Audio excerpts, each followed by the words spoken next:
بسم الله الرحمن الرحيم فيه آيات بينات مقام إبراهيم ومن دخله كان آمنا ولله على الناس حج البيت من استطاع إليه سبيلا ومن كفر فإن الله غني عن العالمين.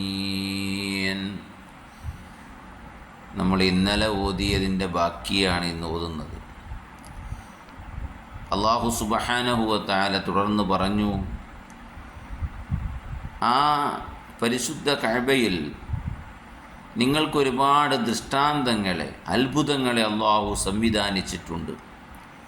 അത് വളരെ വ്യക്തമായ അത്ഭുതങ്ങളാണ്. അതിലൊന്ന് മഖാമു ഇബ്രാഹിം അലൈഹിസ്സലാത്തു വസ്സലാമിൻ്റെ മഖാമാണ്.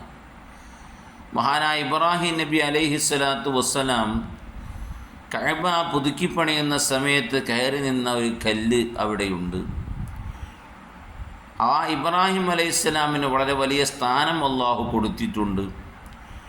മാത്രമല്ല, പരിശുദ്ധമായ കഅബ ശരീഫിങ്കിൽ വന്നുകൊണ്ട് തവാഫ് ചെയ്തവൻ നിസ്കരിക്കേണ്ടത് മഖാമു ഇബ്രാഹിമിൻ്റെ പിറകിൽ വെച്ചുകൊണ്ടാണ്. അത്രയും ഇബ്രാഹിം അലൈഹിസ്സലാത്തു വസ്സലാമിൻ്റെ സ്ഥാനത്തിന് അള്ളാഹു സ്തുത്യർഹമായ പദവിയെ നൽകിയിട്ടുണ്ട്. അള്ളാഹു തആല ഒരു വ്യക്തിക്ക് അള്ളാഹു കൊടുക്കുന്ന പദവികൾ പല വിധത്തിലാണ്. ആ വിധത്തിലുള്ള ഏറ്റവും വലിയ മഹോന്നതമായ പദവി നൽകപ്പെട്ടവരാണ് മുഹമ്മദ് മുസ്തഫ സല്ലല്ലാഹു അലൈഹി വസല്ലം. സയ്യിദുൽ അംബിയ ആണ്. മഹാനായ ഇബ്രാഹിം അലൈഹിസ്സലാത്തു വസ്സലാം മുഹമ്മദ് നബി സല്ലല്ലാഹു അലൈഹി വസല്ലമ തങ്ങളുടെ നേതാവാണ്. അവിടുത്തെ വല്യുപ്പയാണ്. അങ്ങനെയൊക്കെയാണെങ്കിലും ഇബ്രാഹിം അലൈഹിസ്സലാത്തു വസ്സലാമിൻ്റെ മഖാമിന്, അവിടുന്ന് നിന്ന സ്ഥലത്തിന് പരിശുദ്ധ ഖുർആൻ വല്ലാത്ത പുണ്യം കൽപ്പിച്ചിട്ടുണ്ട്. അങ്ങനത്തെ ഒരു ദൃഷ്ടാന്തം നിങ്ങൾക്ക് പരിശുദ്ധ കഅബയിൽ വന്നാൽ കാണാം. അതിൻ്റെ ബാക്കിൽ നിന്നുകൊണ്ട് നിങ്ങൾ നിസ്കരിക്കണം. ഓരോ ഹാജിമാരോടും ഓരോ ഉംറയ്ക്ക് വേണ്ടി വന്ന ഓരോ തവാഫ് ചെയ്യുന്നവരോടും അല്ലാഹു തആല പറയുന്നു. മാത്രമല്ല, വമൻ ദഖലഹു കാന ആമിന, ആരെങ്കിലും പരിശുദ്ധമായിരിക്കുന്ന കഅബയിൽ കടന്നാൽ, പരിശുദ്ധ ഹറാമിൽ പ്രവേശിച്ചാൽ, ഹറാം പരിശുദ്ധമായ മക്കത്തുൽ മുക്കറമയിൽ പ്രവേശിച്ചു കഴിഞ്ഞാൽ, മസ്ജിദുൽ ഹറാമിൽ പ്രവേശിച്ചാൽ അവൻ നിർഭയനാണ്.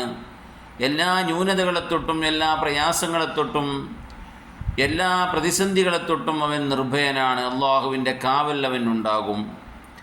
മാത്രമല്ല, വലില്ലാഹി അലന്നാസി ഹിജ്ജുൽ ബൈത്തി മൻ ഇസ്തത്വാഅ ഇലൈഹി സബീലാ. ഓരോ ജനങ്ങൾക്കും, ലോകത്ത് വിശ്വാസികളായ സത്യവിശ്വാസികളായ എല്ലാ ജനങ്ങൾക്കും തടിയാലും വഴിയാലും മുതലാലും കഴിവുണ്ടായാൽ കഅബയിൽ വന്നുകൊണ്ട് ഒരു തവണയെങ്കിലും ഹജ്ജ് ചെയ്യൽ നിർബന്ധമാണ്. വമൻ കഫറ, ആരെങ്കിലും അതിനെ നിഷേധിച്ചാൽ, അവന് വല്ല കുഫ്രിയത്തിലും പെട്ടുപോയാൽ, അല്ലാഹുവിൻ്റെ ദൃഷ്ടാന്തങ്ങളെ കളിയാക്കിയാൽ, ഫഇന്നല്ലാഹ ഗനിയ്യുൻ അനിൽ ആലമീൻ, സൃഷ്ടികളെ തൊട്ട് അല്ലാഹു തആല എത്രയോ ഐശ്വര്യവാനാണ്. കാരണം നമ്മുടെ ഇബാദത്ത്, നമ്മുടെ തവാഫ്, നമ്മുടെ ഹജ്ജ് ഇതൊന്നും കിട്ടിയിട്ട് വേണ്ട അല്ലാഹുവിന്. പക്ഷേ നമ്മോട് കൽപ്പിക്കപ്പെട്ടതായിരിക്കുന്ന ബാധ്യത വീട്ടാൻ, ആ പരിശുദ്ധമായ പുണ്യമണ്ണിനെ സന്ദർശിക്കാൻ, അവിടെ എത്തിപ്പെടാൻ, അവിടെയുള്ള ഓരോ ഇബാദത്തിലും പങ്കെടുക്കാൻ ശാരീരികമായി സാമ്പത്തികമായി എല്ലാ കഴിവുകളുമുള്ള മനുഷ്യർക്ക് നിർബന്ധമാണ്. അള്ളാഹു തൗഫീഖ് തന്ന് അനുഗ്രഹിക്കട്ടെ. പരിശുദ്ധ പുണ്യമണ്ണിലേക്ക് എത്തിച്ചേരാൻ, ആ ദൃഷ്ടാന്തങ്ങളൊക്കെ നേരിൽ കാണാൻ അള്ളാഹു നമുക്ക് ഭാഗ്യം നൽകട്ടെ. അള്ളാഹു നമ്മുടെ എല്ലാ പ്രയാസങ്ങളും ഒഴിവാക്കി തരട്ടെ. എല്ലാ ദോഷങ്ങളും അള്ളാഹു പൊറുക്കട്ടെ. വാഖിറു ദഅ്വാന അനിൽ ഹംദുലില്ലാഹി റബ്ബിൽ ആലമീൻ. അസ്സലാമു അലൈക്കും വറഹ്മത്തുള്ളാഹി വബറകാതുഹു.